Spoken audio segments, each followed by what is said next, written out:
जय गुरुदेवा, जय गुरुदेवा,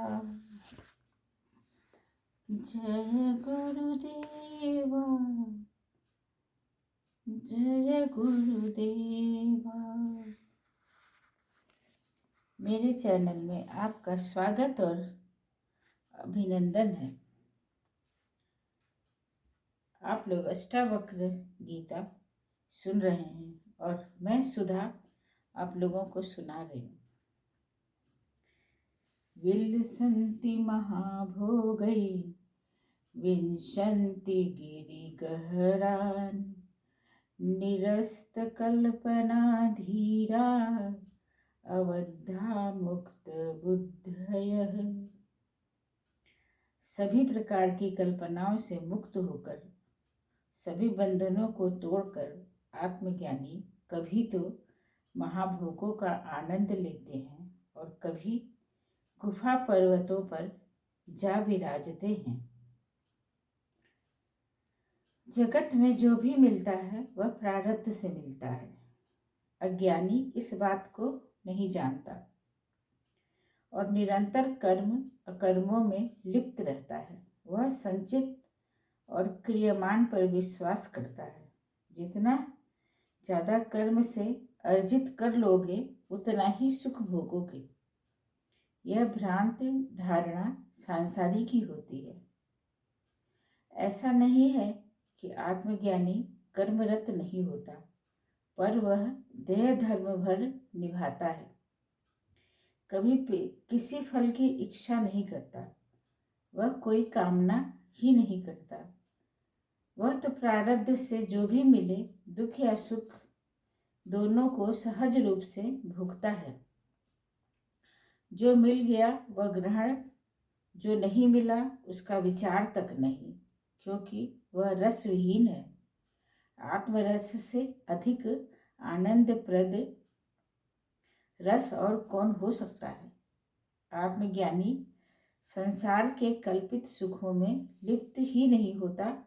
वह सब कल्पनाओं को ध्वस्त कर सभी बंधनों से मुक्त हो जाता है। वह प्रारब्ध से प्राप्त विशेष भोगों को भी भोगता है और प्रारब्ध प्रदान करे तो निर्जन गुफाओं या तपते पर्वतों पर भी विराज सकता है।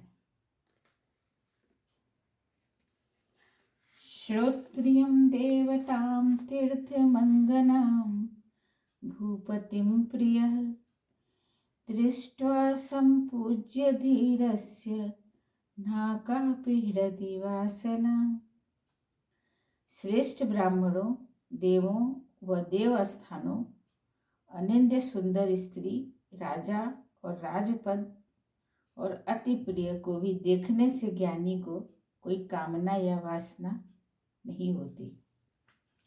संसारी व्यक्ति आकांक्षाओं का दास है। बिना इच्छा और आकांक्षा के वह कभी कोई काम नहीं करता। धर्म, तीर्थ, दान, सेवा आदि सभी कर्म वह फल की इच्छा से करता है। ब्राह्मण को दान देता है तो शुभेच्छा से, तीर्थाटन करता है तो भी हर मंदिर में याचक बनकर, देवताओं की पूजा भी कुछ न कुछ कामना के साथ करता है। किसी की सेवा सत्कार में भी उसका स्वार्थ निहित होता है। ज्ञानी मनुष्य किसी प्रकार की कामना नहीं होती।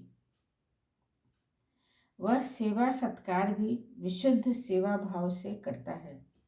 उसे राजपद मिले या न मिले, कोई अनिंद्य सुंदरी दिखाई दे या न दिखाई दे, अति प्रिय दिखाई दे या न दिखाई दे, तो भी वह शुद्ध और शांत चित्त ही रहता है। अष्टावक्र राजा जनक को बता रहे हैं कि जो आत्मलब्ध हो जाता है वह शुद्ध और शांत चित्त हो जाता है। इसी के साथ मैं विराम लेती हूँ। कल पुनः आपसे मिलूंगी। तब तक के लिए नमस्कार। बड़ों को प्रणाम, छोटों को आशीर्वाद।